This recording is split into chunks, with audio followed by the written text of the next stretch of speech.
Greetings, Intel Prime watchers. In today's deep dive, we unpack a massive shift in Turkey's F-16 modernization program. How Ankara went from a $23 billion plan with off-the-shelf upgrade kits to a leaner $7 billion strategy emphasizing homegrown upgrades and the acquisition of 40 brand-new F-16 Block 70 Vipers.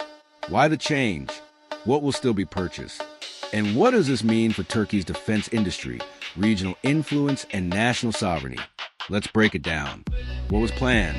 Originally, Turkey sought a sweeping modernization of its existing F-16C/D fleet, upgrading avionics, radars, and integrating new munitions via retrofit kits sourced from the United States. The scope spanned dozens of aircraft across multiple block variants and was budgeted at roughly $23 billion. The plan also included buying 40 new F-16 Block 70 Viper fighters to replace aging jets and provide a bridge until Turkey's indigenous KN, TFX, fifth-generation fighter enters service. Why the change? Three factors converged: cost and value.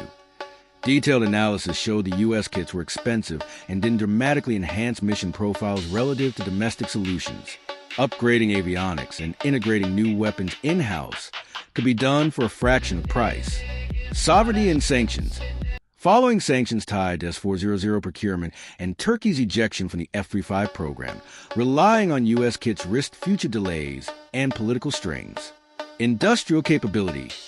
Turkish Aerospace Industries has matured through decades of licensed production and joint ventures. F-16S in the 1980s, Black Hawk helicopters, a 400M transport plane. Engineers felt ready to handle F-16 upgrades domestically, similar to how South Korea and Israel modernized their fleets. What will still be purchased? Ankara still plans to acquire 40 F-16 Block 70 Vipers, the most advanced F-16 variant. These jets come with APG-83 ESA radar for longer range, multi-mode target detection, new mission computers and data links supporting network combat, Link 1.6 and beyond, extended service life kits raising structural life to 12,000 flight hours, compatibility with modern precision munitions such as GBU-3138 DAMs, AM-130 AMRAAM, and indigenous Turkish weapons like Bozdogan air-to-air and Göktagan. Turkey also still intends to purchase supporting missiles and training packages, but the focus now is on integrating domestic systems. Homegrown modernization.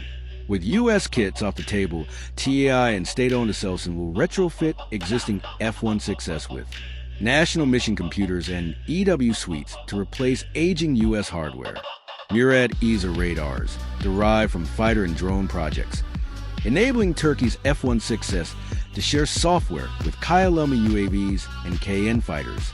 Indigenous weapons integration, such as smart precision bombs, HGK kits, SLM cruise missiles, and BVR missiles.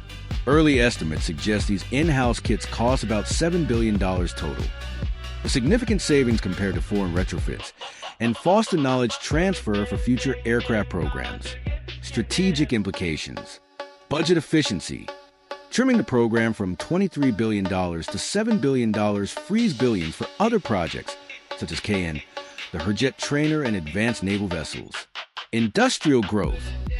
TI and Aselsan expand their expertise, making Turkey less dependent on external suppliers and more competitive in exports. Regional posture. With Block 70 Vipers and locally modernized F-16S, Turkey maintains a formidable air fleet, complementing its growing drone arsenal, TB2, Akinci, Kyalama, and burgeoning Navy. Diplomatic leverage. By reducing reliance on U.S. kits, Turkey gains autonomy in foreign policy decisions while still maintaining NATO compatibility through new Block 70 acquisitions. In summary, Turkey has reshaped its F-16 modernization strategy, moving away from expensive external upgrades toward cost-effective domestic solutions while adding cutting-edge Block 70 Vipers. This shift not only saves billions but reinforces Ankara's path toward defense self-sufficiency and regional air dominance. What do you think?